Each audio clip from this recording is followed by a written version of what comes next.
Obrigado por nos receber em suas casas, empresa, ou onde estiverem, preferência em segurança. Esse nosso canal, HB Saúde, que você pode encontrar no nosso site, né? Ele está sendo transmitido online via YouTube e é dedicado a levar informações, projetos da nossa operadora a todos os nossos clientes, amigos, parceiros. Hoje nós vamos falar um pouquinho, brevemente, sobre o que o HB Saúde tem feito, né, no enfrentamento da pandemia, desde lá do princípio, dar informações técnicas, né, para vocês sobre prevenção, instrumento de avaliação, tipos diferentes de testes que estão disponíveis no mercado, um pouco sobre o que está acontecendo por aí, vacinas, quando chegam vacinas, como a gente faz a prevenção em domicílio e demais locais, né? Como a gente se comporta na sociedade.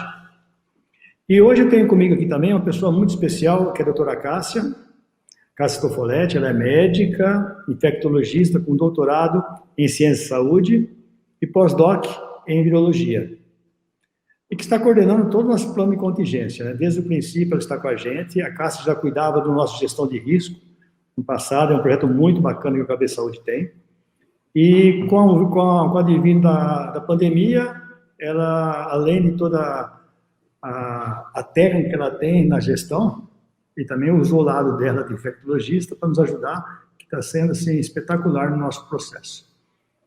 Ao longo dessa transmissão aqui, todos que desejarem, podem fazer as perguntas pelo chat, que vai estar à direita do vídeo, né? E também tem um e-mail que nós criamos, né, que é o livecovid@hbsaude.com.br. Às vezes alguma empresa quer fazer uma pergunta que seja privada, nos manda pelo e-mail e nós vamos responder assim que terminar a live, né? Ou amanhã ou depois, dependendo da quantidade que tiver, com certeza vocês não vão ficar sem resposta. Eu vou fazer em duas etapas hoje à noite, né? Eu vou falar um pouquinho sobre como que nós fomos fazendo a precaução e as condições de enfrentamento da Covid. Depois a doutora Cássia, tecnicamente, vai dar uma aula para a gente de como está esse processo hoje no país e no mundo. Então, se me permitem, eu vou compartilhar aqui uma tela e nós vamos estar juntinho daqui a pouco.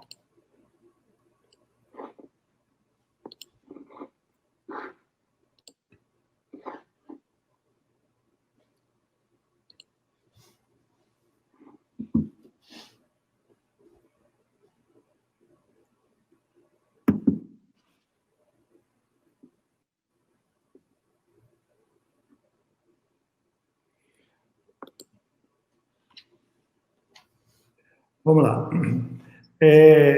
Já em fevereiro, quando começou as primeiras situações aqui no Brasil, né, desde quando começou já em Wuhan, na China, e foi espalhando pela Europa, sempre havia ainda dúvida se isso seria uma pandemia ou seria um caso somente localizado.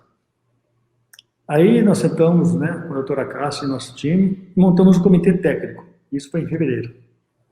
Então, esse comitê técnico, eu reuni-se todo o nosso grupo, né, médicos, enfermeiras, todos os profissionais de saúde, multidisciplinar, e começamos a pensar como nós vamos tratar essa pandemia, tanto do lado preventivo como na nossa estrutura.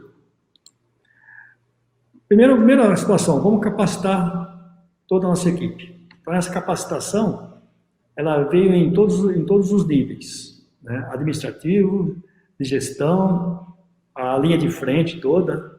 E a capacitação envolve também os EPIs, né?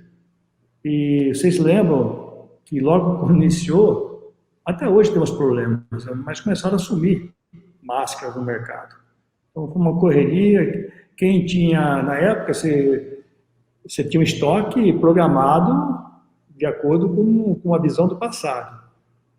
Quando chegou a pandemia, começou a faltar tudo no mercado. Então, nós tivemos a capacitação, além técnica também, a capacitação da estruturação das unidades. Então, nós temos diversas unidades, Aí nós fomos estruturando cada uma delas. Como vocês sabem, hoje, em qualquer atendimento, você tem que separar casos respiratórios e não respiratórios. Você tem que tirar as pessoas de frente acima de 60 anos para preservar. Então, tudo isso foi feito. Foram dobrados os atendimentos de pronto-socorro. Tivemos que fazer 2 equipes, sempre preservando a saúde nossa e a de vocês que estão nas nossas unidades. Então, a unidade, para quem não conhece, né, tem a unidade infantil, nós temos a unidade oncológica, a unidade de diagnóstico, a de saúde ocupacional, a de promoção à saúde, hospitais, centros clínicos e pronto atendimento. Nós temos, além das nossas unidades em Rio Preto, temos mais 10 unidades satélites que atuam como ambulatórios. Então, todas as precauções nessas unidades foram realizadas. Além disso, o que era uma situação que até ainda hoje nós temos muitas notícias, né? Tem muita gente falando e acaba confundindo sobre qual medida tomar. Lá no passado, nós também fomos aprendendo. Então, essa disseminação de conhecimento é muito importante. Isso para todo mundo, tanto para funcionário como empresas. E uma maneira de tornar isso mais veloz e mais efetivo foram os lançamentos de algumas cartilhas. Então, nós fizemos cartilhas para cada item. Lavar a mão, isolamento domiciliar, como limpeza de superfície. Então, para cada cartilha, nós temos um direcionamento, porque são muitas informações. E a informação tem que ser informação baseada no Ministério da Saúde, em práticas já previstas na OMS. Criamos também um aplicativo coronavírus para tirar dúvidas das pessoas ou até questionamento que eles queiram fazer. Além disso, nós tivemos também que mudar um pouquinho o jeito, né? Vocês lembram que o pronto-socorro, às vezes, é a primeira porta do atendimento médico. Então, muitos usuários iam ao pronto-socorro, né? Passavam a dar uma gripe e iam ao pronto-socorro. A gente sempre brinca, né, que o pronto-socorro, o maior horário é o horário depois da novela. Né? Se tem um jogo do Copa do Mundo, não tem ninguém no pronto-socorro. E para pessoas não irem ao pronto-socorro, porque essa questão da Covid, como você corre o risco e também com as centrais separadas, falamos, olha, vamos montar uma orientação médica por telefone para tirar as dúvidas. Então, a orientação ficava das 7 às 20 horas, só com médicos infectologistas, e 24 horas com clínicas gerais. Nessa linha também, pensamos, além das pessoas que vão aos pronto atendimentos, é importante a gente fazer um telemonitoramento. Por exemplo, você tem as doenças de base que ainda estão, você tem problemas de cardiologia, diabetes, tem hipertensão. Nós montamos alguns serviços que as pessoas que começaram a ter os sintomas, eu comecei a monitorar. Então, nós fizemos monitoramento em todas as pessoas sintomáticas, né? Nós temos uma equipe grande de enfermeiros que fazem ligações telefônicas e para avaliar como que está a pessoa, se ela melhorou o estado de saúde ou não. Nesse telemonitoramento, nós também começamos com a teleconsulta, né?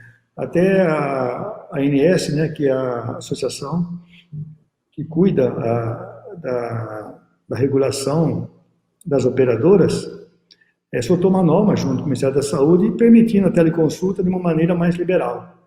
Apesar disso, nós já temos a teleconsulta instalada nos nossos ambulatórios. Então, nós fizemos um atendimento especial, inclusive com psiquiatria e psicologia, porque nessa pandemia, a mente faz muita diferença em cima disso, né? Fizemos uma específica para idosos, né, que eles têm que fazer, tem que pegar consulta, pegar receita.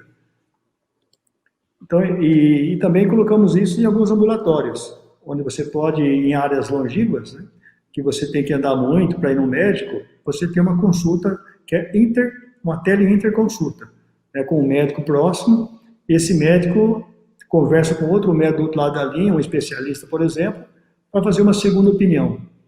Tudo isso para a pessoa, primeiro que fica mais fácil, né? Você economiza, você reduz a distância do atendimento médico, você abrevia o atendimento médico, você reduz o custo do translado, você reduz se aumenta a segurança do traslado também.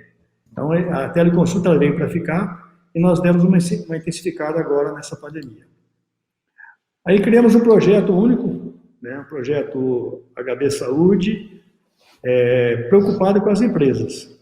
Quando começou a chegar os casos, né, aqui em Rio Preto região, né, porque hoje na live aqui tem um pessoal amigo meu lá da Bench Live de São Paulo, né, que são da capital, lá eles receberam anteriormente, né, começou a crescer muito em São Paulo para depois ir para o interior. E quando começou aqui, nós percebemos, apesar da gente ter disseminado as informações, que na hora que chega, que começa a vir de novo, né? Isso é igual ao curso de gestante. Você ensina, na hora que tem um parto, você começa a ver na pele como é que funciona. Então, o Íntegra, ele veio proporcionar para as empresas mais uma segurança de o que ele está fazendo, se o que ele está fazendo está certo ou não. Ele consiste em uma visita técnica, né? Nós fazemos um mapeamento de risco. Ele tem uma orientação para as pessoas que estão em home office, então muita gente ficou em home office. Uma avaliação nas condições do risco para a gravidade, uma avaliação do contato da exposição de risco, e uma avaliação sintomática e um diagnóstico diferencial. Para quem não está familiarizado, o diagnóstico diferencial passa para o médico, ele valida se aquele estado de saúde é referente à Covid ou pode ser uma enxaqueca, uma rinite. É muito importante para a empresa saber se ele está realmente suspeito por Covid ou pode ser outra patologia. Então, esse é o projeto que nós temos, né? Muitas empresas, e é um projeto para cliente HB Saúde sem custo, né? Que muitas empresas já usufruíram dele. Aí começou o nosso projeto de testagem, né? Naquela linha, na linha inicial da primeira tela, era antes da Covid. Agora aqui já está depois da Covid.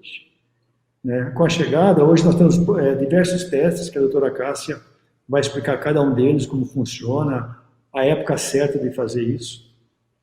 E com o tempo, né, hoje depende da cidade, nós temos cidade próxima aqui, Jaci, por exemplo, que começou antes. Então, cada cidade tem um estágio. Por isso que o governo fala, vamos fazer vermelho, amarelo, laranja. Ainda não chegou ainda em nenhum limite, né? Em Rio Preto nós estamos com um platô. Não sabemos quando que vai ainda reduzir. E a testagem é muito importante para definir em que estágio nós estamos, na empresa ou na localidade. Com isso, vamos falar assim, o que acontece com as pessoas que já tiveram Covid? Né? Como é que vai ser esse tratamento pós recuperar? Tomara que todo mundo se recupere. Mas dependendo da gravidade, muitos são entubados, muitos ficam em UTIs. Então, também já estamos previamente capacitando nossos laboratórios, que são um laboratório de segmentos.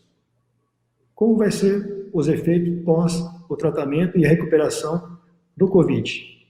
Porque tem muitas pessoas que ficam acamadas 15 dias, 20 dias, ficam na UTI muito tempo. Então, o organismo, ele também, ele reflete isso, né? Um período de massa e outras coisas. Então, todo esse projeto que nós criamos foi para dar segurança para vocês, clientes, e uma forma de amenizar a situação. Eu sei que a economia não está boa, né? Porque a economia ainda precisa de um tempo para recuperar, mas com um pouco de paciência e contando com o governo de disponibilizar créditos para a gente e ela começar a girar, tudo volta ali ao normal, mas de uma forma um pouco diferente. Agora eu vou deixar com a Cássia, né, que ela vai passar para vocês, dar uma aula. Eu conheço a Cássia assim há muito tempo, todo dia aprendo com ela. E com certeza hoje eu vou aprender mais um pouquinho. Então, com vocês, doutora Cássia Tofoletti. Obrigada, Celso. Eu gostaria de dar boas-vindas a todos aqui presentes. Fico bastante feliz com a presença de vocês, com a nossa participação. vou pedir licença para vocês para fazer uma projeção aqui dos slides. Só um momento, por favor.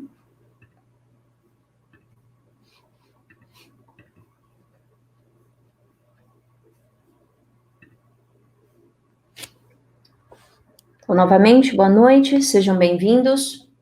Essa é uma apresentação, na verdade, é muito mais um bate-papo, para que a gente possa aqui colocar dúvidas, orientações, explicações, e possamos acrescentar cada vez mais no nosso dia a dia, tantos pontos que são relevantes frente a esse contexto de Covid-19, que nós temos enfrentado arduamente no dia a dia. É um compilado de um conjunto de ações de prevenção e algumas orientações frente à Covid-19, e eu tentei organizar de uma forma bastante simples, para que a gente possa discutir com bastante calma também. Então, antes de mais nada, eu gostaria de fazer algumas pontuações a respeito do que é a Covid-19. Eu tenho certeza que no dia a dia, nós já discutimos bastante a respeito e nós temos diversos materiais, levantamentos, a mídia, pontuando para a gente o que é Covid-19, mas a gente tem algumas dúvidas. Então, o que é o coronavírus? Coronavírus, na verdade, nada mais é do que uma família, um grupo de vírus. Então, eu não estou falando especificamente de um agente exclusivo chamado unicamente, eu tenho um coronavírus. Na verdade, eu tenho um conjunto de vírus, são 7 vírus diferentes, e o último deles foi identificado agora, em dezembro de 2019, lá na China, depois que alguns casos começaram a acontecer de pneumonias consideradas atípicas, fora do padrão que estavam sendo observadas. Essas pneumonias, então, começaram a ser identificadas pelo grupo médico e ainda não se tinha um agente específico.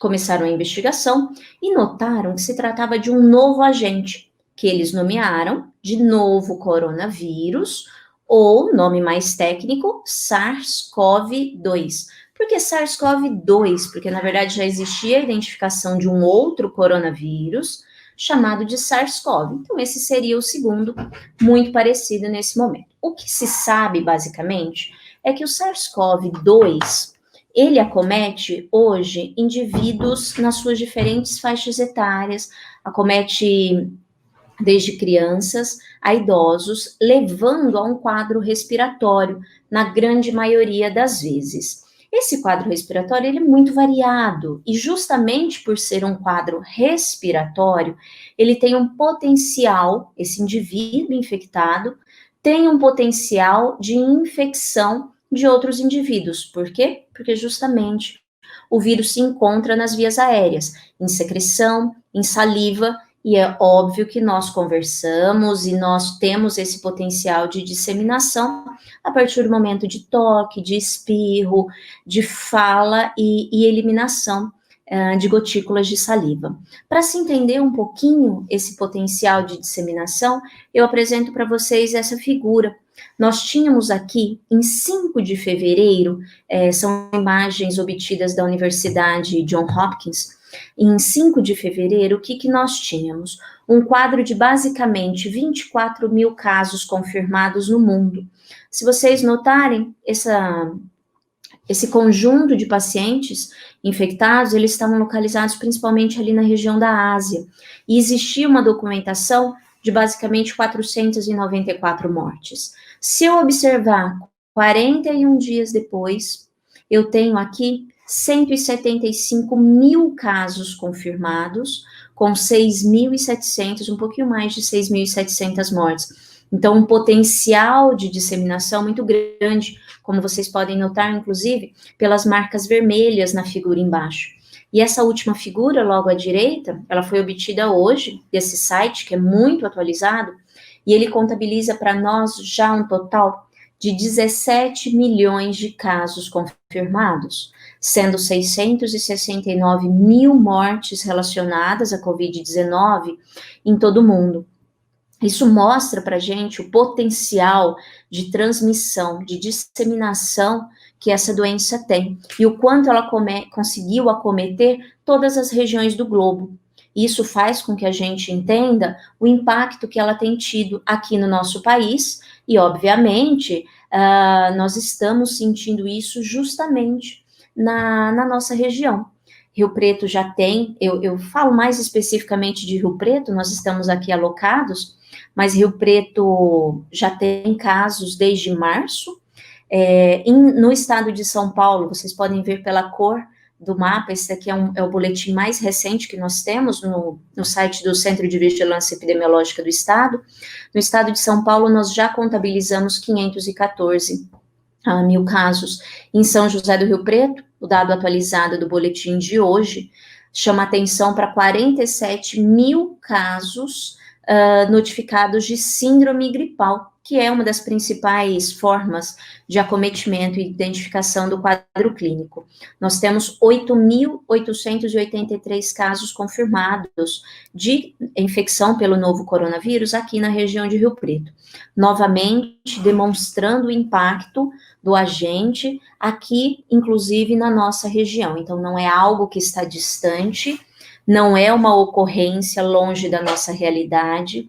E para quem está na linha de frente, falo isso justamente pela minha atuação, o Celso pontuou já, eu sou infectologista, eu trabalho justamente na atenção dos pacientes infectados por coronavírus, nós sentimos isso todos os dias, o número de pacientes que têm nos procurado, que tem sido identificado, não só dentro do HB Saúde, mas em todas as outras unidades, tanto no sistema privado quanto no sistema público, ele é crescente, ele chama bastante atenção. Queria chamar para vocês aqui um pouquinho da observação, para o que a gente tem de manifestações clínicas. Então, se eu tiver uma linha do tempo, como eu posso identificar uma situação como sendo potencial aqui para a infecção pelo novo coronavírus?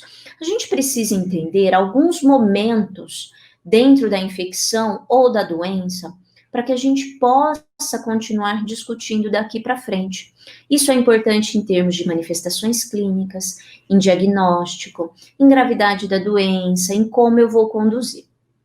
Então, o primeiro momento que nós temos é justamente esse, é o momento em que ocorre a infecção do indivíduo. E é preciso ressaltar que a infecção não necessariamente está associada à manifestação imediata do início dos sintomas. Então, eu posso hoje ter tido contato com o indivíduo infectado pelo novo coronavírus e eu vou ter os primeiros sintomas somente um tempo depois. Tempo esse que pode demorar 4, 5, 7 dias em média. E aqui, notem que eu tenho um momento de início dos sintomas e propositalmente ao fundo nós temos essa região como se fosse uma nuvem de diversas cores. Isso evidencia momentos diferentes de resposta e momentos do vírus no corpo do indivíduo, também de forma que nós temos inicialmente muito mais vírus demonstrado por essa curva inicial levemente rosada, e numa fase um pouquinho mais tardia, nós temos uma curva caracterizada principalmente pela resposta do corpo. Cássia, por que você está dizendo isso agora? Porque já a gente vai precisar retomar a ideia dessa imagem para fazer uma discussão a respeito dos testes diagnósticos. Muito bem. A partir do momento que eu tenho o início dos sintomas, o que normalmente é esperado é que o indivíduo venha referindo a presença de febre, ela pode, inclusive, não estar presente, principalmente em crianças e idosos, mas a febre é um sintoma comum. Esse indivíduo infectado pelo coronavírus, ele pode ter tosse, essa tosse pode ter secreção ou ser uma tosse seca, e muitas vezes ela é muito incomodativa. Eu tenho manifestação nasal, eu tenho congestão, eu tenho coriza, eu tenho aquele nariz escorrendo, e isso é muito complicado, porque a gente tem o hábito, muitas vezes, diante da tosse, de colocar a mão no rosto, com a coriza, colocar a mão no rosto, e não deixam de ser secreções contaminadas. Eu levo essa secreção com o coronavírus para outras superfícies quando eu tenho esse hábito. Além disso, o indivíduo ele pode apresentar dor de garganta, dor de cabeça, que nem sempre é caracterizado por aquela dor de cabeça que ele está acostumado a ter. É uma dor de cabeça um pouquinho diferente, muitas vezes acomete muito mais a cabeça como um todo, e ele fala, olha, ele chega no pronto-socorro referindo, olha, não é essa dor de cabeça que normalmente eu tenho no final do dia, por estar cansado, por estar estressado, com dor no ombro e tudo mais. Uma dor um pouco diferente. E além disso, a gente sabe que a infecção pelo novo coronavírus, ela é capaz de causar não somente manifestações respiratórias, ou consideradas ali do corpo todo, como a febre. A gente sabe que quadros diarreicos podem acontecer. E aí, ao longo dos dias, conforme a doença ela vai progredindo, alguns pacientes, e não são todos, podem evoluir para uma forma um pouco mais comprometedora, uma forma em que é bastante caracterizada por cansaço, é uma fadiga muito intensa, uma dor no corpo muito intensa, e aí eu tenho também a evolução para quadros mais graves, caracterizados basicamente por uma dificuldade respiratória. Então, é um paciente muito mais cansado, e ele é realmente cansado, e esse cansaço, muitas vezes, ele fica caracterizado por uma queda da oxigenação do sangue, então cai a quantidade de oxigênio, e eu tenho necessidade até de suporte invasivo, que é a chamada ventilação mecânica. Esse indivíduo, ele vai para o hospital, ele é internado, ele pode necessitar de unidade de terapia intensiva, de UTI, e muitas vezes evolui para intubação orotraqueal, e é uma internação muito prolongada. Esse paciente, ele vai acabar ficando conosco muito tempo, 10, 12, 15, 20 dias de internação, muitas vezes, ou até mais. Outras complicações podem surgir.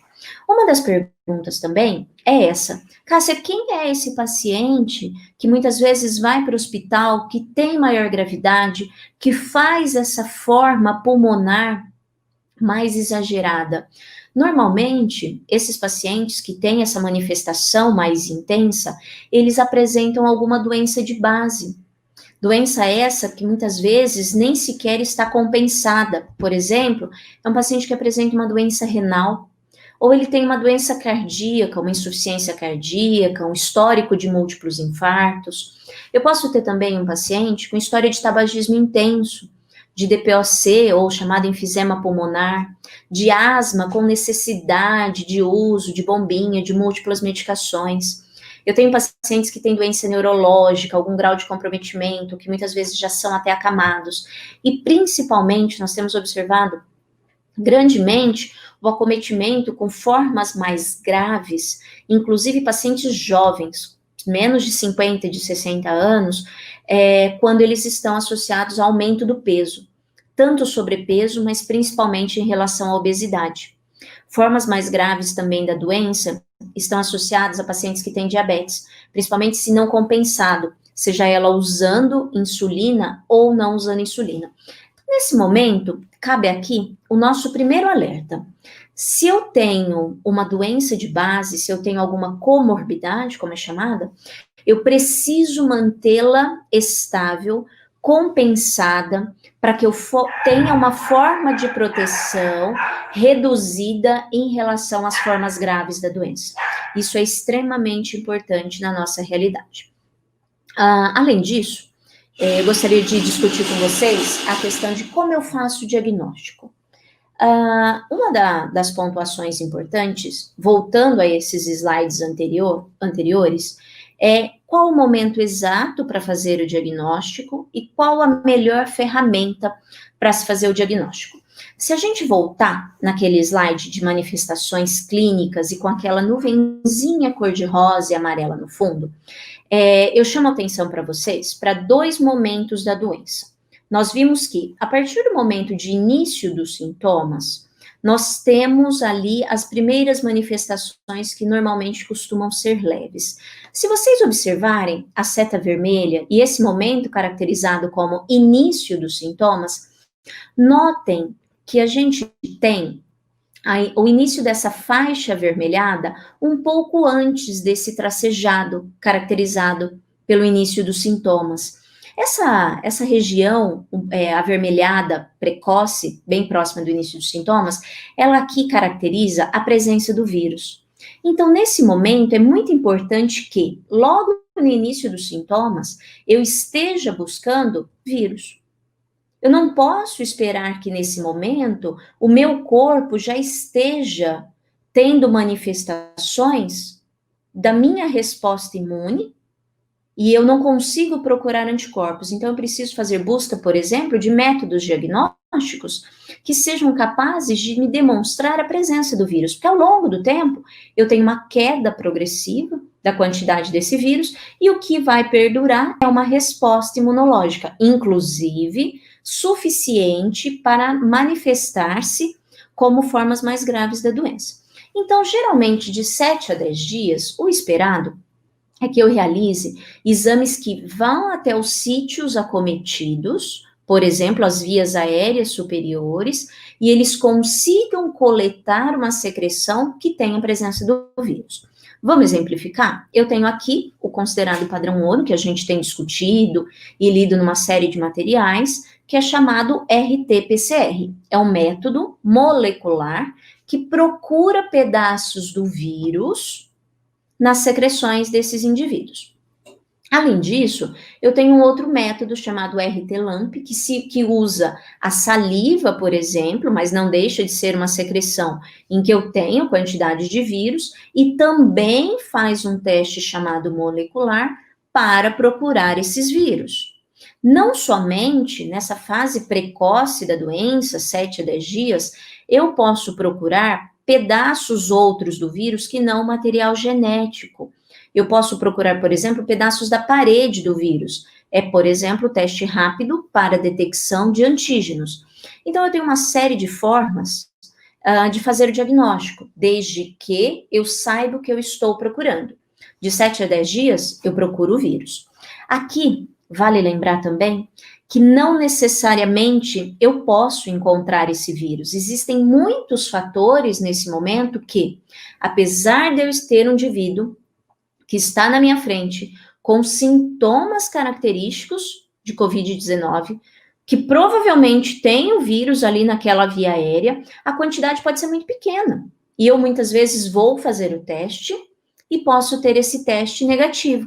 É o chamado falso negativo. Pode acontecer? Pode. A manifestação clínica, o fato dele ter tido contato com o indivíduo infectado, ainda assim mantém a minha hipótese? Ainda assim mantém a minha hipótese.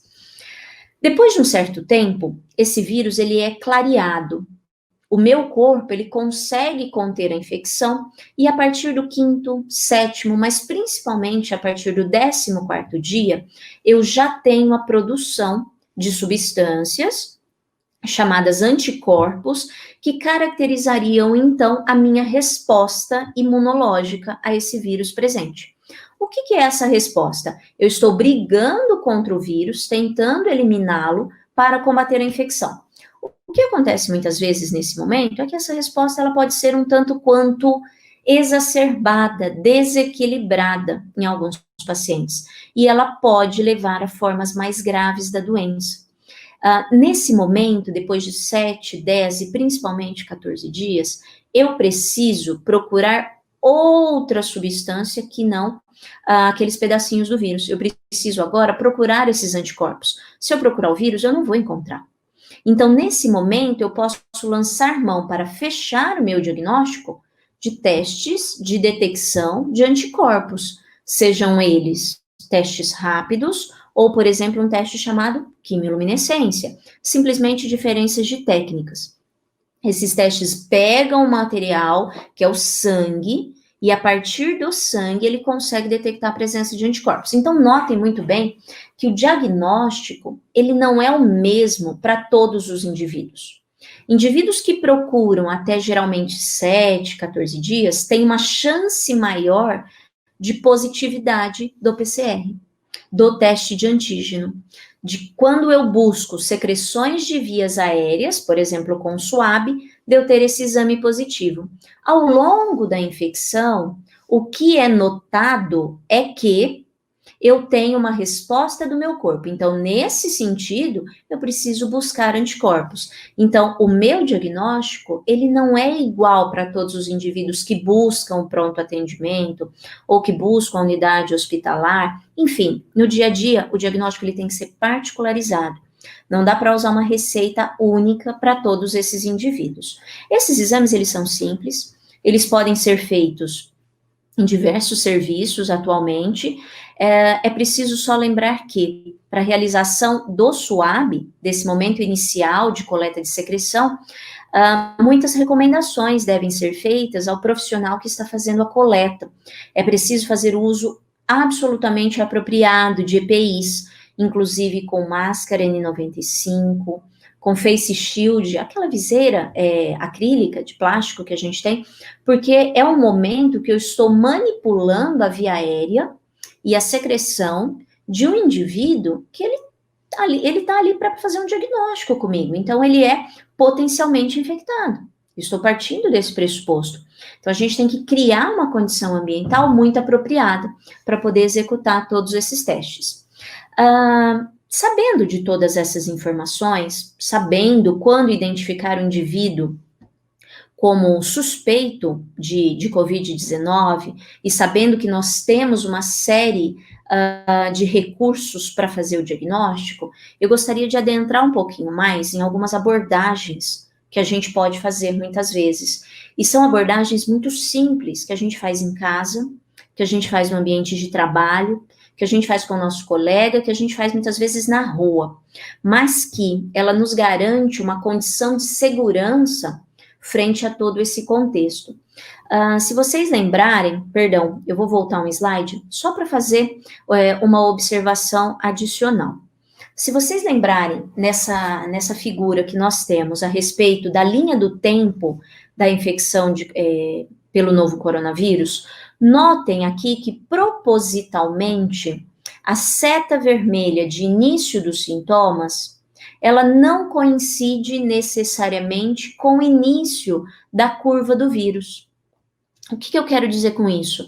Que normalmente indivíduos que começam a ter sintomas já tinham o vírus, inclusive com potencial de ser detectado nas suas vias aéreas, ou seja, ele poderia já estar transmitindo 1 ou 2 dias antes.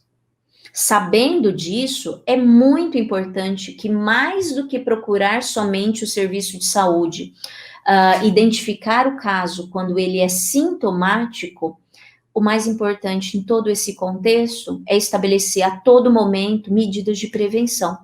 E eu gostaria de discutir com vocês justamente isso. O que a gente pode fazer no dia a dia para que eu me previna frente a todo esse cenário e para que eu possa prevenir, por exemplo, meu familiar, o meu colega de trabalho, o meu líder, ou o meu amigo, enfim.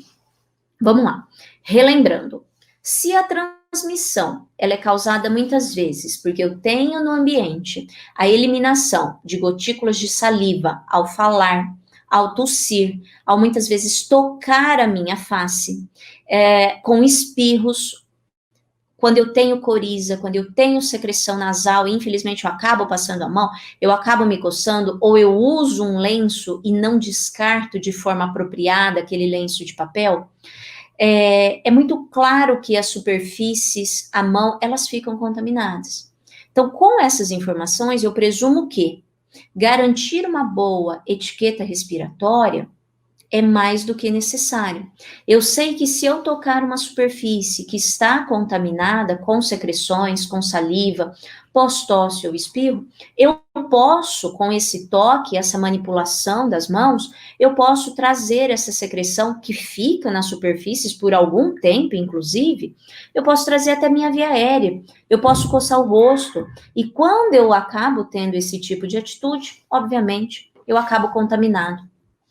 E aí a pergunta que fica, mas Cássia, então o que eu devo fazer dentro desse contexto? Bom, talvez uma das primeiras ações que a gente acaba desempenhando e que tem sido reforçada amplamente por toda a mídia, em todo o contexto laboral que nós temos, é a respeito do distanciamento social. E nós, como bons brasileiros, a gente não gosta do distanciamento social. A gente gosta de pegar gosta de abraçar, gosta de tocar, de dar um tapinha nas costas, mas nesse momento é muito importante que a gente estabeleça uma distância mínima.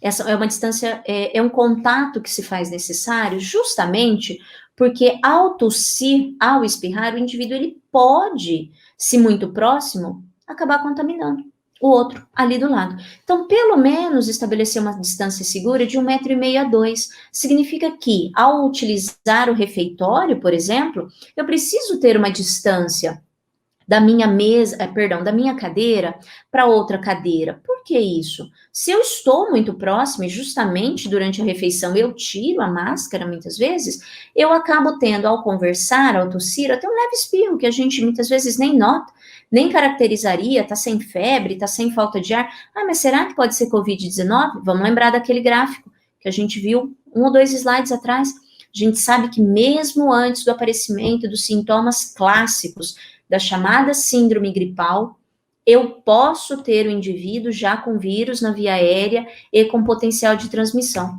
E a pergunta que fica, Cássia, então o que eu devo fazer? Além de me distanciar, tem mais alguma coisa que eu deveria fazer? Bom, aqui é um pouco intuitivo essa figura, e a gente nota que eu tenho o fato de que o uso da máscara nesse momento, ela acaba sendo mais um fator de proteção dentro de todo esse contexto. Então, além de eu estabelecer uma distância do indivíduo, eu sei que ao usar máscara, eu estou estabelecendo uma barreira de proteção em relação a esse indivíduo que possa já estar transmitindo. A gente sabe também que se esse indivíduo que está transmitindo, ele usar máscara, ele também vai estar usando uma barreira de proteção em relação ao indivíduo que não está infectado. Então, vamos lá. Se eu posso estabelecer uma barreira de proteção e ele também pode estabelecer uma outra barreira de proteção, porque nós dois não utilizamos máscaras, e aí quem está infectado evita a infecção para o ambiente, e a pessoa que ainda não está infectada, ela garante uma forma segura e ali de estar protegida. Então, essa é uma das primeiras características. O uso apropriado de máscara, atrelado a um distanciamento social, considerado aqui uma circunstância segura, é um fator, sim, de proteção nesse contexto de Covid-19. Só Covid-19? Não. Inclusive, em relação a outros vírus respiratórios que podem ser transmitidos através de saliva, de espirro, dessa disseminação por secreções respiratórias. Cássia, mas tá bom, eu uso máscara, isso é suficiente? Eu já estou sentando longe do meu colega no refeitório, nós estabelecemos algumas barreiras dentro do nosso trabalho, nossas mesas foram afastadas. Tem mais alguma coisa que eu posso fazer no dia a dia que eu consiga me manter protegido? Sim, essas coisas podem ser, algumas ações muito simples podem ser exercidas tanto no nosso lar, afinal, a gente pode ter um contactante domiciliar que nós nem sequer sabemos se ainda está infectado. Hoje a gente continua trabalhando, alguns em home office, sim, mas muitos, inclusive, indo ainda no seu trabalho, outros utilizando o transporte público. Então, algumas ações podem ser desempenhadas sim. Por exemplo, higienização das mãos. Eu posso usar álcool gel, álcool 70%, e fazer a higienização frequente das mãos. Cássia, mas a minha mão, eu não tenho certeza, é só álcool gel que eu posso passar? Água e sabão. Mais do que suficiente como proteção. Faça uso, na figura logo abaixo da lavagem das mãos, da etiqueta respiratória. Não coloque a mão no rosto para tossir, para espirrar. É ideal que a gente consiga dobrar a região do braço e tossir ou espirrar próximo ao cotovelo. Por isso mesmo, não é uma região que a gente fica tocando sempre. Por isso também garantir as medidas de distanciamento social. Evita tocar no rosto, tocar para, tô com uma coceira, tô com coriza, posso pôr a mão para eu me proteger em relação à tosse? Vamos tornar os hábitos mais saudáveis, evite de colocar essa mão no rosto, porque muitas vezes não dá tempo, você acaba observando que não tem o álcool gel imediatamente próximo, ou uma torneira com sabão disponível, você não consegue lavar essa mão. E aí ela tem secreção, e sem querer você toca numa superfície, no caminho procurando o álcool gel. Não somente a gente precisa aprender que itens pessoais não devem ser compartilhados. Eu não estou falando do isolamento domiciliar, estou falando dos itens do dia a dia. Cada um leva o seu garfo, sua faca para o seu ambiente de trabalho, caso vá fazer a alimentação ali. A gente tem que evitar toda essa ideia de compartilhar todos os itens, porque o toque, muitas vezes, pode ser esse fator de transmissão. Então, eu tenho que usar minha caneta, eu tenho que usar meu headset, eu tenho que usar os meus itens pessoais naquele ambiente de trabalho.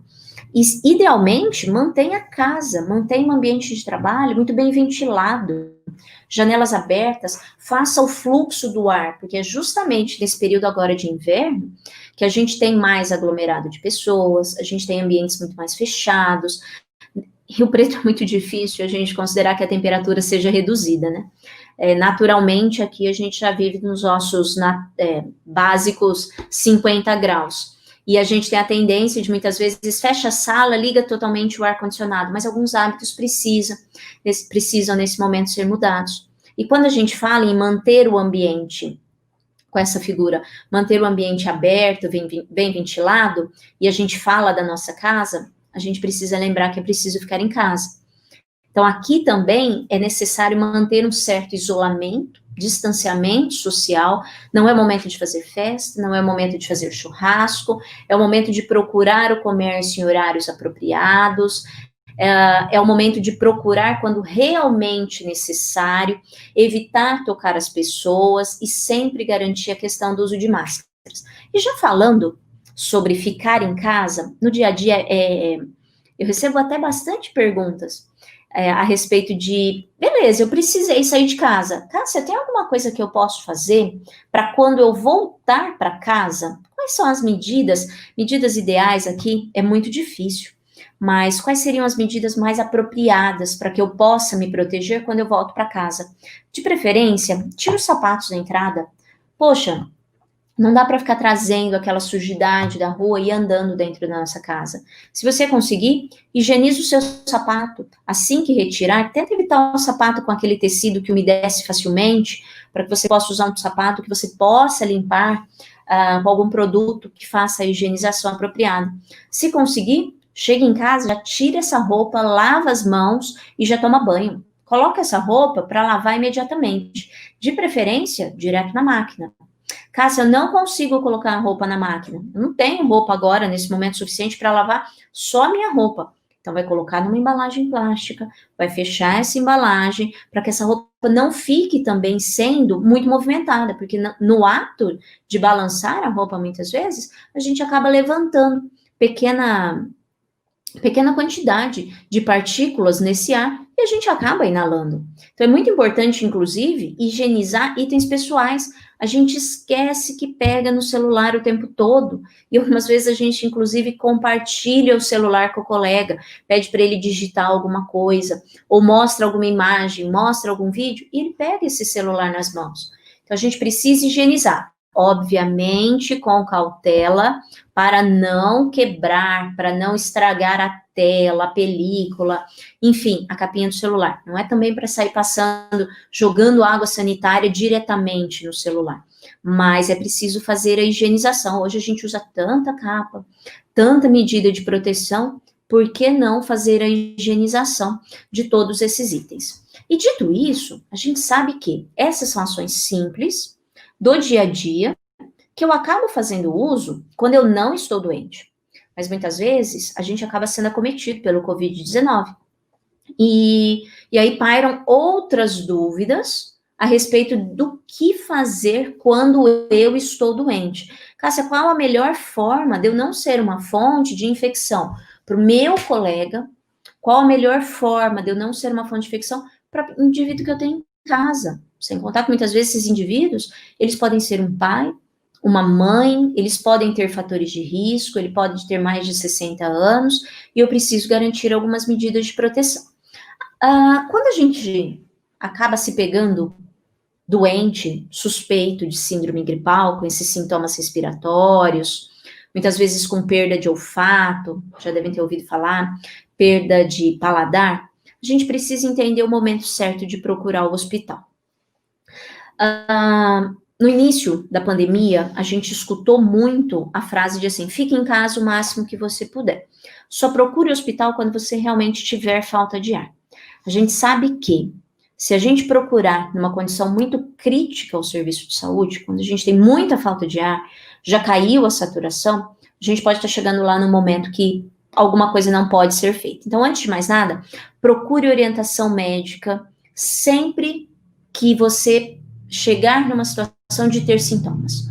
Ah, eu tenho sintomas, eu tenho dúvida. Procure orientação médica. Não sabe se é o momento de procurar o hospital? Procure orientação médica, nem que seja por telefone. Hoje a telemedicina ela está muito bem estabelecida, muito bem preparada para fazer, inclusive, essas orientações de como abordar o indivíduo à distância, quando suspeito. Cássia, não tem jeito, eu preciso procurar o serviço de saúde, eu não estou me sentindo bem, eu não estou me sentindo de seguro. Então, a primeira recomendação, já que você vai procurar o serviço de saúde, é procure o serviço de saúde usando máscara. No trajeto, você pode precisar parar, você pode se sentir mal, você pode precisar procurar ajuda. Ao chegar no serviço de saúde, você já chega estabelecendo uma barreira de proteção para as outras pessoas que estão naquele ambiente, para aquelas pessoas que estão ali, inclusive, para atendê-lo. Então, saia de casa já com máscara para procurar o serviço de saúde. E muito cuidado, porque muitas vezes nós postergamos essa busca do serviço de saúde e a gente acaba fazendo uso da automedicação. Ah, mas eu não posso tomar um remedinho em casa e ver se passa? Primeiro, você tem que ter certeza que essa medicação, que você não é alérgico a essa medicação. Que essa medicação, ela não é deletéria, ela não é prejudicial para o seu quadro clínico. A medicação que eu usava há um tempo atrás, ela é totalmente nova dentro do contexto atual de Covid. Nosso conhecimento, ele está aumentando progressivamente. A gente não sabe tudo ainda que pode ser feito ou que não pode ser feito. Parando aqui, só para fazer uma observação, até outro dia, a gente discutiu uma doença que tinha em torno de 10 a 14 dias e que o indivíduo ficava afastado das suas atividades no período de isolamento, mais ou menos 14 dias. A gente sabe que há quadros muito graves, que esse período de isolamento pode ser até muito maior. Indivíduos que podem fazer comprometimento do coração, do rim, formas graves da doença, com tromboembolismo pulmonar, trombose venosa profunda, com comprometimento neurológico, com AVC. A doença, ela está sendo aprendida todos os dias. Então, medicações que talvez você fizesse uso ano passado, 2 anos atrás, e não faziam mal, elas não faziam mal num contexto sem Covid. Agora a gente está aprendendo muito mais. E voltando também à observação que nós fizemos um pouquinho mais atrás nessa apresentação, toma os medicamentos no horário certo. A gente muitas vezes fica um pouco assustado com tudo que vai acontecendo. Ah, mas eu vou tomar tanta medicação, mas a gente precisa garantir a regularidade das medicações, tanto novas, prescritas pelo médico agora no contexto da síndrome gripal, na suspeita de Covid, quanto às medicações que você já fazia uso regularmente. Mantenha a pressão em ordem, mantenha o diabetes em ordem, faça uma hidratação apropriada, tenha uma alimentação saudável, garanta um momento de repouso, pois como nós vimos já um pouquinho atrás, a gente vê que tem uma inflamação, muitas vezes exagerada, que pode levar a manifestações mais graves da doença. Então, isso é importante também frisar. Se você está com recomendação de quarentena, de ficar em casa 14 dias, é para ficar em casa 14 dias. A gente precisa ficar em casa. Se o médico pediu que você ficasse, não é para ficar em casa e dar um pulinho, receber uma visita, bater um papo com a vizinha, mas é ali no portão, eu estou em casa. Não, não está em casa. Então, ficar em casa dentro desse período de quarentena, quando sintomático, quando suspeito ou confirmado de Covid-19, é ficar em casa com responsabilidade. Algumas medidas, elas precisam ser instituídas quando o paciente ele está em isolamento domiciliar. Quando ele mora sozinho, é tudo muito mais fácil. A casa é toda dele, ele mantém esse ambiente exclusivo. Mas quando ele mora com mais uma pessoa, é preciso ter uma divisão muito apropriada dos cômodos dessa casa. O ideal seria que ele tivesse um quarto só para ele, um banheiro só para ele, que ele não frequentasse o mesmo cômodo dos outros indivíduos. Mas isso nem sempre é possível, na grande maioria das vezes não é possível. Então, o apropriado tem que separar a cama. Vai usar um banheiro? Cássio, eu só tenho um banheiro na minha casa, o que eu faço? O indivíduo com coronavírus, ele usa por último. E, preferencialmente, ele higieniza as torneiras ao terminar o seu uso. Assim, a próxima pessoa que vier usar tenha um ambiente mais limpo. De preferência, não compartilhe o cômodo. Cássia, mas não tem jeito. Então, tenta estabelecer uma distância mínima de 2 metros. Não compartilhe itens pessoais. Separa, de preferência, não separe na mesma gaveta o talher, o prato que esse indivíduo que está com suspeita, que está em isolamento domiciliar, ele vai fazer uso.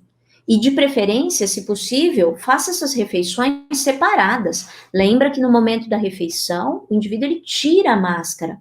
É o momento que ele acaba conversando, ele tem a possibilidade de expelir no ambiente gotículas, partículas desse vírus. Então, nesse momento, a gente precisa garantir as melhores condições e mais seguras de proteção. Fora isso, higienizar as mãos. Toda vez que ele sai de dentro desse quarto, se ele consegue ficar nesse ambiente exclusivo, ele precisa higienizar as mãos. Antes de tocar as superfícies, ele precisa higienizar as mãos. Após tossir ou espirrar, se eventualmente ele acabou tocando o rosto, ele precisa higienizar as mãos. Tem que saber fazer etiqueta respiratória. Não pode tossir com a mão no rosto. Tem que ser no cotovelo, no braço dobrado. E muito cuidado com as roupas. Se possível, esse indivíduo, ele cuida das próprias roupas. Ele, inclusive, retira a roupa de cama. Vamos pensar no lençol? Quando eu levanto o lençol, eu balanço o lençol, eu posso, muitas vezes, colocar partículas nesse ar que eu estou respirando. Então, eu não posso pedir que outra pessoa arrume a cama. Além disso, é bastante interessante que esse indivíduo que esteja fazendo isolamento domiciliar, ele tenha um cuidado especial com o lixo. Por exemplo, ele usa um lenço descartável para espirrar por causa da secreção respiratória. Ele joga num lixo específico e ele mesmo retira esse lixo. Porque assim ele não está tendo, não está levando a exposição de um outro indivíduo, até então não contaminado, não infectado, a essa possibilidade. Óbvio, se ele mora sozinho, tudo isso é mais fácil. Mas também não adianta ele morar sozinho e receber visitas. Poxa, Cássia, mas ele precisa receber apoio de alguém para levar alguma coisa. Se possível, essa pessoa leva as sacolas, leva os itens e deixa na porta. E ele pega ali na porta. Ninguém aqui precisa ficar sozinho, sem apoio, sem ajuda. Mas é preciso ter o distanciamento muito bem estabelecido. E quando não, e essa é uma questão de bastante vulnerabilidade, a gente sabe que hoje a doença ela está amplamente disseminada, ela tem acometido muito os grupos de risco, e principalmente os maiores de 60 anos. E a gente tem famílias em que eu tenho um indivíduo infectado, e ele mora com a mãe ou com o pai, que tem mais de 60 anos. Se possível, e aí realmente isso precisa ser feito com bastante cautela, se for possível, leve esse indivíduo do grupo de risco ou com mais de 60 anos para uma outra residência, de um outro filho. E mesmo quando ele sai, se for também possível, avalie se durante os próximos dias ele não vai ter nenhum sintoma. Existem alguns cuidados que também precisam ser muito bem levantados aqui, quando a gente fala de mãe e criança. Talvez um dos que mais chame a atenção é em relação à amamentação. Bem no início, houve vários questionamentos se a gestante poderia transmitir o novo coronavírus quando infectada, através da placenta, através do cordão umbilical, para o nenê. A gente teve há um tempinho atrás, pouco mais de 2 ou 3 semanas, a documentação de um caso na literatura possível de transmissão vertical.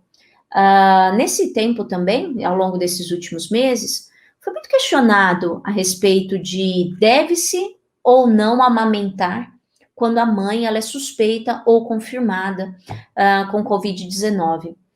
O mais importante é que se avalie risco-benefício. E a mãe precisa ter o desejo e precisa se sentir absolutamente segura para esse processo de amamentação. Quando é uma escolha da mãe fazer a amamentação, na grande maioria das vezes tem sido, é preciso garantir condições também muito seguras para esse nenê. Então, quando ela realiza a amamentação, ela precisa usar máscara. Mas ela vai gerar um distanciamento? Vai gerar um distanciamento, mas ela gera uma barreira de proteção para esse nenê. Antes dela iniciar todo o processo de amamentação, ela vai até lá, lava as mãos com água e sabão, se não for possível, obviamente, com álcool gel, 70%, e quando possível, ela tem a opção de retirar esse leite ao invés da amamentação. vai estar já de máscara e ela vai, durante toda a amamentação, evitar tossir ou espirrar. É muito importante, inclusive, que ela troque a máscara para cada nova mamada. Porque não adianta ela usar uma máscara que já foi manipulada com secreção, então ela pega, ela põe, ela tira. Não adianta usar uma máscara que já está umedecida com a secreção respiratória, porque ela continua sendo uma fonte de transmissão. Então, é preciso ter alguns cuidados muito particulares. Existem algumas apreensões nesse momento também, se o serviço de saúde muitas vezes é seguro. Os serviços de saúde, inclusive para gestante, inclusive para o recém-nascido, eles têm se moldado justamente para garantir questões de segurança bem apropriadas e evitar a transmissão, inclusive dentro do serviço de saúde. Então, reforçando não só para gestante, mas para idosos, para grupos de risco, para esse nenezinho também, é muito, muito necessário que a gente mantenha a necessidade, a busca do serviço de saúde quando apropriado. Não se faz justificado não procurar o serviço de saúde por medo de ser infectado, porque muitas vezes você tem uma falta de ar que pode estar associada a um infarto, por exemplo. Tratamentos têm deixado de serem feitos justamente por medo de procurar o serviço de saúde. E, infelizmente, isso pode ter consequências muito dramáticas para esse paciente, com evolução de doenças, inclusive cânceres, inclusive o infarto, levando ao óbito, que é absolutamente não justificado nesse momento. E já para finalizar a nossa discussão, e a gente poder abrir para algumas perguntas, eu acho que vale ressaltar alguns pontos que a gente precisa ficar muito atento no dia a dia. A gente está muito acostumado a usar rede social, a usar a internet, mas é preciso ter filtro, muito filtro.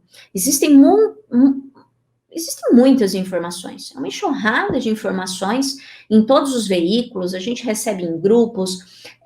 Quais são as melhores fontes de informação? Procure fontes confiáveis de informação, procure referências do serviço de saúde da sua cidade. Não dissemina, justamente não dissemine informações que muitas vezes são tão alarmantes, porque elas podem ser fake news. Nesse sentido, além de todo o cuidado que a gente precisa ter com os indivíduos já infectados em relação à parte respiratória, as comorbidades, a gente precisa dar muita atenção nesse contexto atual para a nossa saúde mental. E aqui a gente tem que pensar nos fatores de ansiedade, de depressão.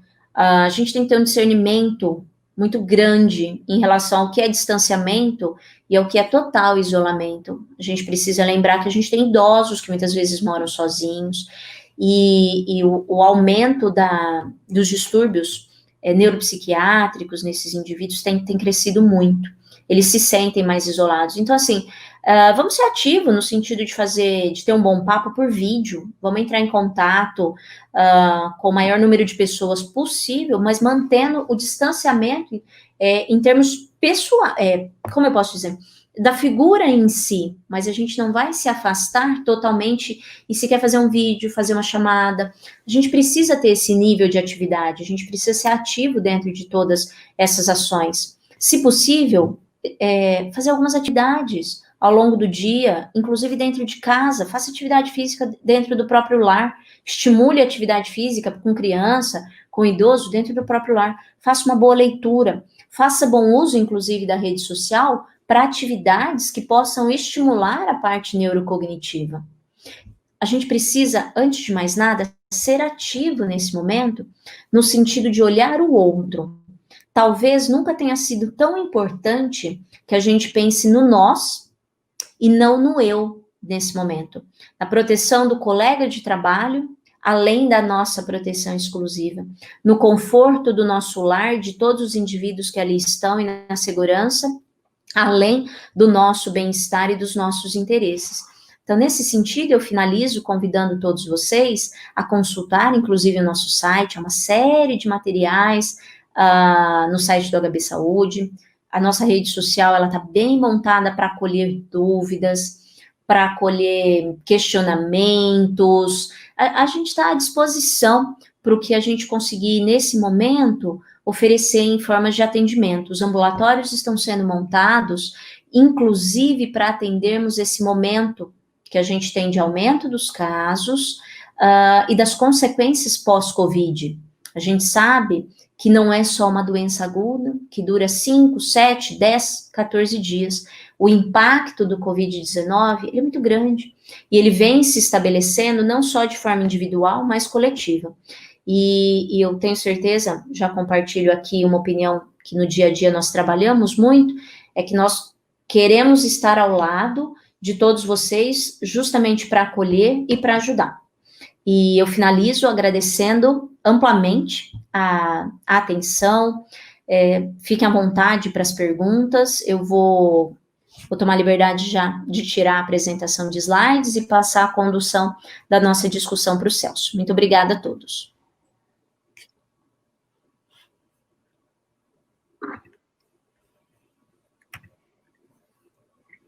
Obrigado, doutora. Apesar de ser bem amplo, né, falarmos um pouquinho sobre o Covid, e também muito novo, né, sempre coisas novas vem chegando, a facilidade que você tem de colocar para a gente uma linguagem fácil, uma linguagem gostosa de ouvir, para tirar as nossas dúvidas e acalentar um pouquinho. Vem chegando aqui diversas perguntas, algumas vieram por e-mail, tem algumas que vieram por e-mail, mas eu vou responder por e-mail também, porque são coisas pessoais. E nessa linha de dúvidas, né, eu selecionei algumas aqui que nós podemos compartilhar. Uma coisa também que é importante, eu percebi que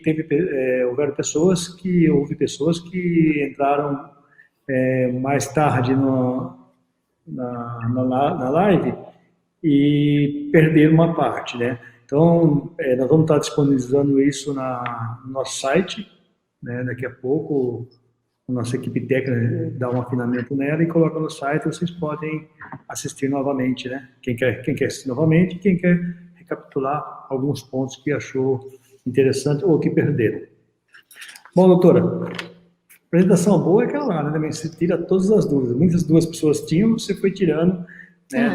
Que bom. Isso foi legal. Tem algumas aqui, até essa aqui da minha amiga Lígia. Além dela, tem outras pessoas que perguntaram, por que nós perdemos o olfato? Ah, sim, é interessante. Na verdade, o vírus, eu vou tentar colocar de uma forma bem tranquila. O vírus, ele tem vários mecanismos de invasão e de comprometimento dos tecidos, dos diversos tecidos que a gente tem. E um dos tecidos que ele tem capacidade de se ligar é o tecido do bulbo olfatório, são essas células localizadas no bulbo olfatório. Vamos lembrar que ele gosta de algumas regiões, regiões respiratórias do nosso corpo, são células que ele invade. E a gente tem o ato de respirar como uma das principais vias, então, de inalação dessas partículas. Então, o vírus, ele já tem um potencial de chegar na nossa via aérea como a primeira porta de entrada. E ele tem uma certa atração, a gente chama de tropismo no dia a dia, por algumas células.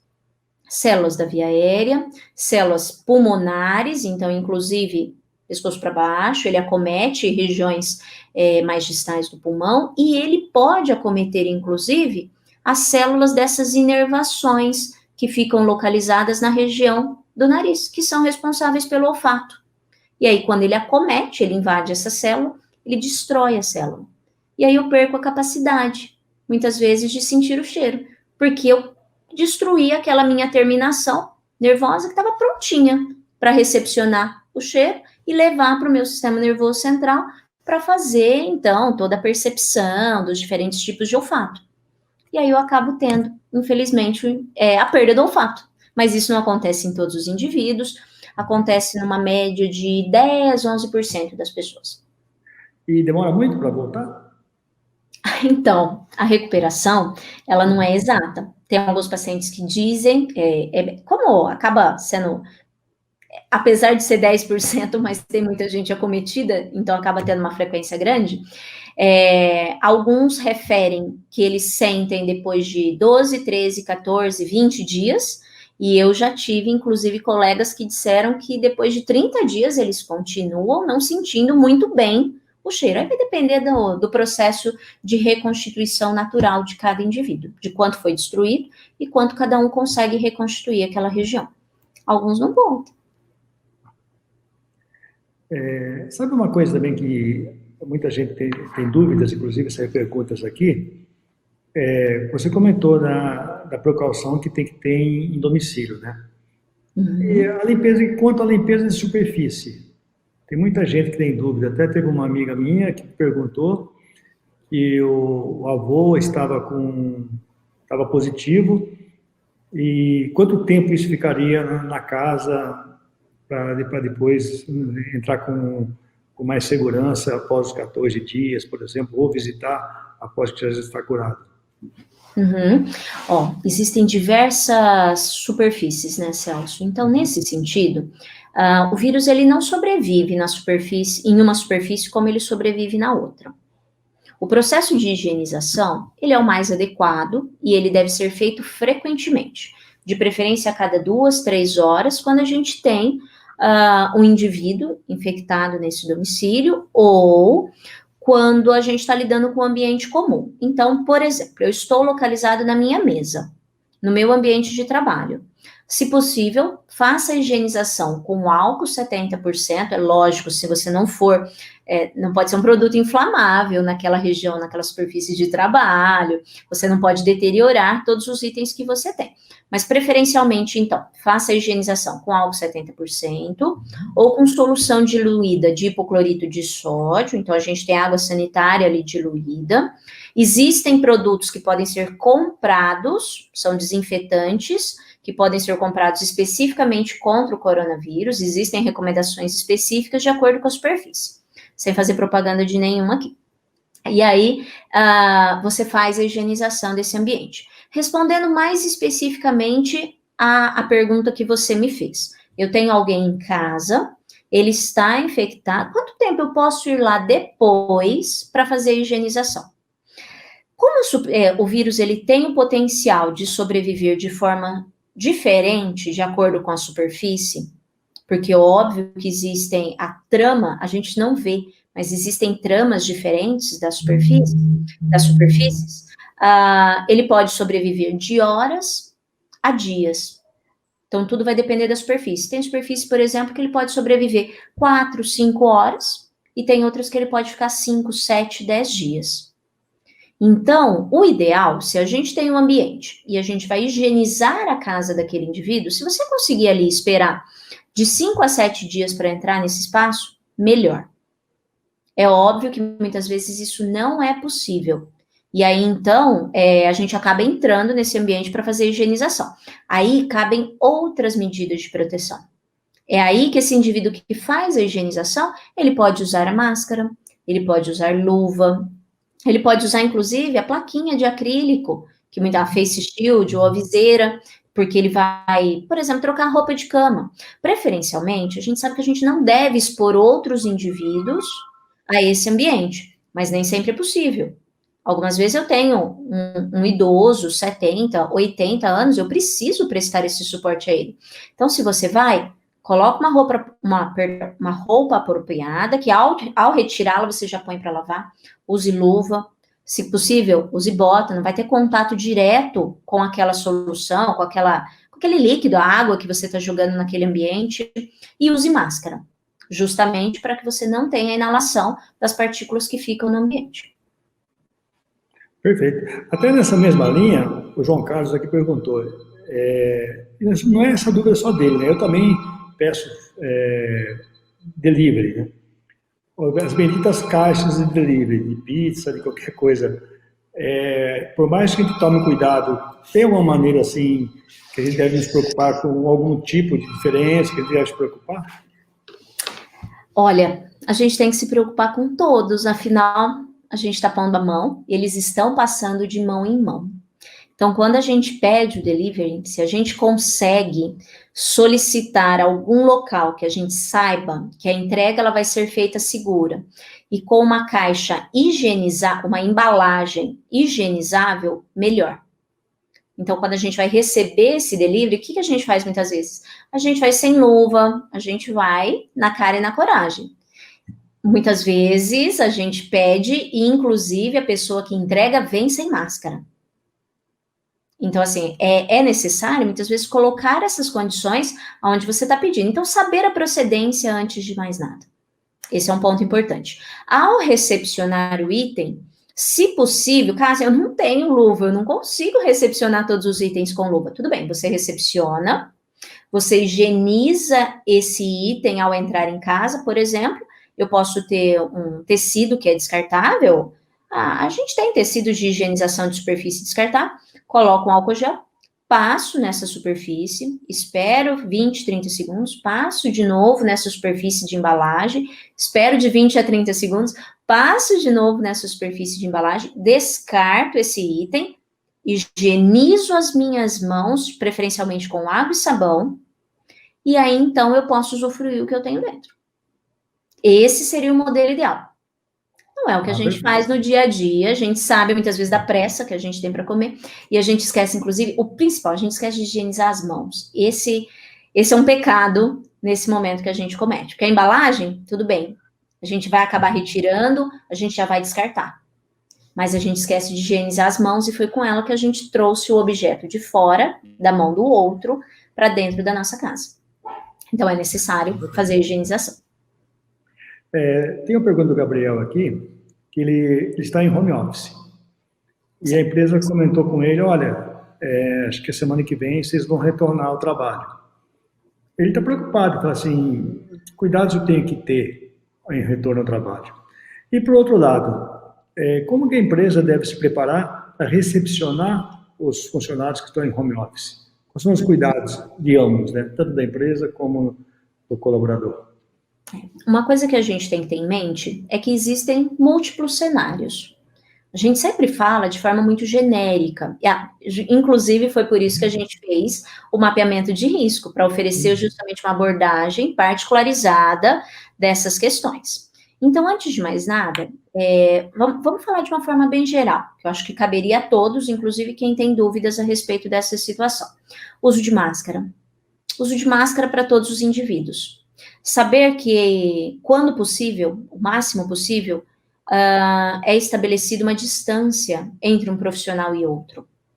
E aí, cabe a cada um dos profissionais supervisionar o seu uso de máscara e saber que está usando apropriadamente, porque não adianta colocar uma máscara às 7 da manhã e retirá-la às 17. Essa máscara precisa ser trocada toda vez que ela estiver úmida, toda vez que ele tossir ou espirrar nessa máscara. Então, se ele vai usar máscara de tecido, por exemplo, que é a máscara caseira, ele tem que lembrar que ele precisa levar uma embalagem dentro da mochila, e aí quando essa máscara, depois de 2, 3 horas, ou antes, se estiver umedecida, ele vai retirar essa máscara, não no meio das outras pessoas, vai colocar nessa embalagem plástica, ele não vai jogar direto na bolsa ou no bolso, vai fechar essa embalagem e vai utilizar outra máscara. É de responsabilidade de cada um. Da mesma forma, ele precisa manter o ambiente dele o mais limpo possível. Se alguém traz algum objeto para essa superfície em que ele trabalha, ele precisa ter uma forma de organização dentro desse espaço. Não adianta ter todo o ambiente bagunçado, uma série de livros, de folha, de itens, de computador, de mouse, de 3 celulares, e aí ele não consegue sequer fazer a higienização de um. Então, ele tem que manter o ambiente, o próprio espaço adequado, higienizável, inclusive. E ele pode, inclusive, supervisionar o trabalho do outro, no sentido de que, olha, você está mantendo o seu espaço apropriado? Porque o outro não manter o espaço apropriado e higienizável impacta muitas vezes na saúde dele. Então, ele tem uma responsabilidade coletiva. Ele faz a parte dele, ele já fica de olho. Ele pode, ao usar o refeitório, se houver refeitório, se for hora do almoço, no momento da refeição, ele não precisa sentar coladinho do lado. Ao finalizar a refeição, ele higieniza o ambiente que ele estava sentado. E aí, ele toma os cuidados com a máscara ao entrar nesse espaço comum ele mantém esse espaço comum organizado, ele presta atenção no registro de ponto. Cássia, o ponto da minha empresa não é recomendado, mas eu preciso passar o ponto digital, eu preciso ir lá e tocar. Tudo bem, leva um álcool. Você terminou de tocar? Passa o álcool na mão. Então, ele pode higienizar as mãos a cada 2, 3 horas, ou quando ele tossir, tocar o rosto, ou tocar uma superfície que ele não sabe se foi higienizada frequentemente. Pequenas atitudes, mas que podem ser feitas. Inclusive, e principalmente, atitudes de responsabilidade individual. Se cada um fizer esse trabalho, muito pouco sobra para ser feito. Ao utilizar um transporte público, mesma coisa. Caso ele vá com o transporte público, ele deve usar máscara. Ele tem que prestar atenção ao segurar superfícies comuns. Ele não precisa ficar tocando diversas superfícies. Quando ele chegar em casa, ele não vai deitar no sofá, ele vai tirar o sapato na porta, ele já vai chegar e vai trocar de roupa, perdão, ele vai tirar a roupa e vai tomar banho para trocar de roupa. São pequenas atitudes. E ele vai supervisionar dentro do lar dele. Notou que tem alguém sintomático? Começou a ter sintoma? No primeiro momento, ele vai sinalizar ou para o líder, ou para o RH, enfim, quem for destinado, de que ele notou algo errado, porque ele também não pode ser uma fonte de infecção por outro indivíduo. Atitude simples, mas de responsabilidade individual para a gente fazer no nosso pequeno espaço. Até nessa linha de home office, eu tenho aqui uma dúvida deixa eu pegar aqui, vou botar aqui, da Daisy. Meu marido trabalha e vem almoçar em casa. Eu tenho 2 crianças e sou do grupo de risco. Como devemos fazer? Olha, a Daisy, eu não sei especificamente qual seria a condição do grupo de risco, independente disso.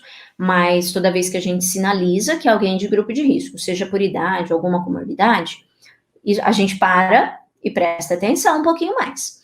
Ele vem almoçar em casa. Então, quando ele vem almoçar em casa, o que a gente consegue colocar como barreira em relação ao que ele traz da rua? Então, o marido chegou, ele deixa o sapato do lado de fora? Ele pode deixar o sapato do lado de fora. Ele consegue já chegar, entrar por uma porta que ele não precise, por exemplo, atravessar a casa toda e trocar de roupa? Ele consegue chegar, deixar a roupa de trabalho separada, entrar, tomar um banho, colocar uma roupa limpa enquanto ele fica 1, 2, 1h30 em casa? Isso é o mais apropriado. Toma um banho, tá pronto. Higieniza as mãos antes de chegar e tocar a superfície. Quando ele chegar, ele tira a máscara que ele veio da rua, coloca num saquinho, não coloca a máscara em cima da mesa ou em cima do sofá. Da mesma forma como a gente faz no ambiente de trabalho, ao chegar em casa, ele vai ter que estabelecer essa rotina. Sapato, roupa, lavar as mãos, de preferência tomar um banho. Itens que ele traz da rua, ele pode deixar separado uma superfície específica. Então, toda vez que ele voltar com uma sacola, com uma bolsa, com a carteira, com o celular, ele não vai deixar em qualquer lugar. Ele vai chegar e vai colocar nessa superfície. E aí é dessa superfície de volta para a rua, ou se ele vai manipular nessa superfície, ele higieniza, lava as mãos, e aí ele pode fazer uso no restante da casa. Então, o beijo na esposa e o beijo nos filhos, só depois de higienizar. Perfeito.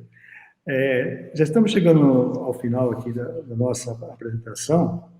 Eu tenho mais 2 perguntinhas. Que em todas as nossas lives, né, sempre existem as perguntas que são relevantes. A primeira é sobre os medicamentos, né? Você até comentou sobre os medicamentos, ivermectina, hidromicina, qualquer desses medicamentos. Você quer dar uma reforçadinha só sobre o assunto? E também da vacina, falar um pouquinho da vacina, que está todo mundo esperançoso. Sim. Essa questão eu sempre gosto de deixar para o final, porque ela sempre gera um pouco mais de discussão.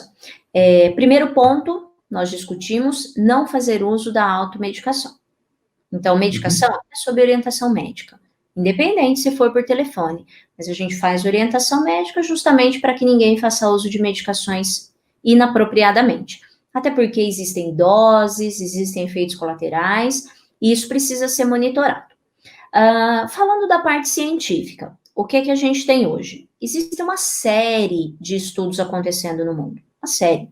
Eu tenho inúmeras medicações que estão sendo avaliadas, que estão sendo testadas, para a qual se busca, então, uma solução, porque o que a gente quer é uma solução para encurtar essa doença, para diminuir a gravidade.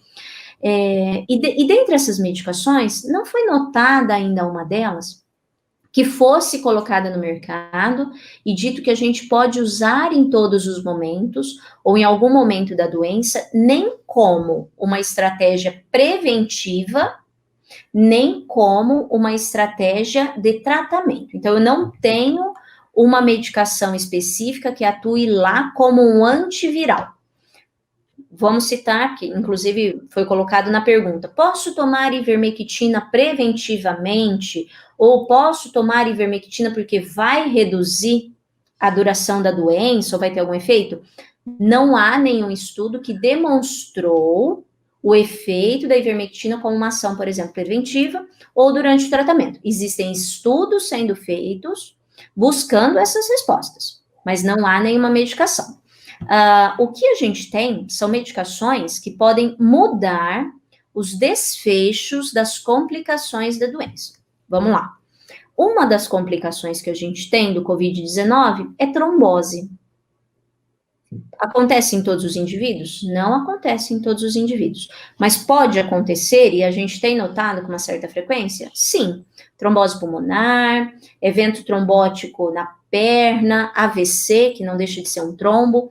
E a gente sabe que esses pacientes, quando eles já estão internados, a gente usa, por exemplo, heparina, os diversos tipos de heparina. A gente sabe que alguns pacientes, eles evoluem para formas mais graves da doença. Quais? A gente sabe quais podem, mas quais realmente irão? A gente não sabe. Eu dei alta para muitos pacientes com mais de 60 anos, sem, felizmente, nenhum evento grave. É uma luta todo dia, mas a gente consegue. E a gente sabe que essa resposta, que muitas vezes ela é um pouco mais exagerada e precipita essas formas mais graves, em alguns pacientes a gente tem notado que o uso da dexametasona, isso vem de alguns estudos que foram publicados recentemente, eles evitam essa forma mais grave, inclusive na ventilação mecânica. Então, são medicações que elas não são antivirais. Elas atuam para modular a resposta e as complicações, mas elas também não são usadas, por exemplo, preventivamente. Eu não sei quem vai ter esses eventos. A gente não usa heparina em todo mundo, a gente não usa dexametasona em todo mundo. Então, não existe um medicamento específico que é usado diretamente para o tratamento de Covid-19. Existem medicações coadjuvantes ao tratamento para que eu possa dar uma condição segura para esse paciente passar pelo Covid-19. E nesse sentido também, falando de medicações, falando de substâncias, a gente sabe, tem sido divulgado amplamente na mídia, a chegada de vacinas. Existem inúmeras vacinas já sendo testadas no mundo. Rio Preto, felizmente, vai se beneficiar, inicialmente aí, relação profissionais de saúde, com estudo vindo do Butantan, que também tem sido divulgado, mas vai se beneficiar com esse estudo, mas são vacinas ainda, são vacinas que estão em estudo e que têm uma proposta de ser uma forma de proteção. Cássia, elas são eficazes? É justamente isso que os estudos querem mostrar, se essas vacinas são eficazes. A do Butantan, que está sendo agora trazida pelo Instituto Butantan, é uma alternativa. Existem alguns estudos sendo feitos na Inglaterra, no Reino Unido, que eles falam da vacina de Oxford. Ela também está sendo introduzida, já está chegando em alguns centros, e são perspectivas. Talvez no ano que vem a gente tenha algumas respostas aí mais consistentes, uma resposta mais consistente, a gente consiga mudar todo esse contexto. Mais do que tudo, além de tratamento, além de correr atrás de vacina, a gente precisa trabalhar com proteção. Proteção individual, proteção do outro. Prevenir a possibilidade de contágio, de transmissão, ainda é o mais importante. A gente cuida do outro e a gente cuida da gente. Então, esse ponto é talvez aqui o mais relevante. Falando em respostas, tem alguma pergunta que você se faz e você fala assim, eu não tenho resposta? Tem várias perguntas que eu não tenho resposta. Inclusive, será que a vacina vai dar certo? Eu sou uma pessoa extremamente esperançosa. eu sou esperançosa na humanidade, eu sou esperançosa em todas essas respostas, em que surja uma medicação, em que as pessoas compreendam a responsabilidade que elas têm. Talvez uma das perguntas que eu menos consigo encontrar a resposta é como uma pessoa não acredita, muitas vezes, na doença, e como, muitas vezes, ela não se protege, ou ela não protege o outro. Diante de todo o cenário que a gente tem, talvez por eu estar dentro do contexto, eu fico mais impactada com tudo que a gente vive todo dia. Mas essa talvez seja uma das minhas perguntas.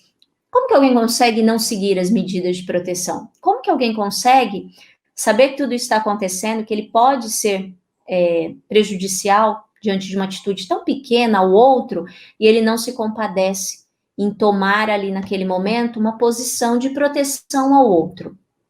Mas nesse sentido também a gente fica sempre esperançoso de que a gente está fazendo a nossa parte e de que a gente precisa muito investir no outro, na saúde do outro, na proteção do nosso colega. Enfim, são muitas respostas ainda que estão por vir, são muitas perguntas. O negacionismo, essa mudança cultural, acho que muitas coisas vão mudar, que vem por aí. Doutora, estamos já quase encerrando. Qual é a sua mensagem final para a nossa noite? Muito proveitosa. Bom, Celso, antes de mais nada, quero agradecer imensamente a oportunidade de falar com as pessoas, porque a gente precisa sempre discutir a respeito desse tema. Quero agradecer a cada um que tirou um minutinho do seu dia. Eu sei que é final do dia, todos estão cansados, mas se empenharam, estiveram aqui, participaram. A gente está disponível depois para as perguntas, estou sempre disponível para o que for necessário. Então, além de agradecer, eu gostaria de pedir a todos que mantenham-se firmes. A gente vai passar por esse momento e a gente vai sair dessa muito mais forte, como grupo, como pessoa, como indivíduo. A gente só precisa ter a certeza de que a gente consegue, e a gente vai conseguir. E eu acho que nunca foi tão importante, eu sempre costumo terminar, inclusive, com essa frase, nunca foi tão importante pensar no outro como agora. Eu acho que, nesse momento, o nós é muito mais importante do que o eu. E eu acho que a gente tem que levar isso pra gente, principalmente nesse momento. E muito obrigada, de novo, por a gente poder disseminar conhecimento, compartilhar aqui um momento que é tão importante, esclarecer dúvidas, porque eu acho que dúvidas surgem todos os dias para todos nós. Obrigada. Sem dúvida. Acho que o prazer foi nosso de poder contar com a doutora. Sempre, além do conhecimento, sempre positiva, né? Sempre esperançosa. Eu acho que isso que nos leva a acreditar. Eu também concordo que o coletivo está acima de tudo, né, do individual. Eu gostaria de agradecer a todos, né, que estavam com a gente aqui, estiveram com a gente nessa noite. As perguntas, todas elas vão ser respondidas, né, quem mandou por e-mail ou quem mandou pelo chat. Nós vamos providenciar já a resposta e ficamos abertos nos nossos canais do HB Saúde a qualquer momento. É só você entrar em contato com a gente que estaremos à disposição. Como diz nosso slogan, né, estamos sempre ao seu lado. Que tenham uma boa noite, em paz, fiquem bem, seguros e contem com a gente. Um abraço a todos, uma boa noite.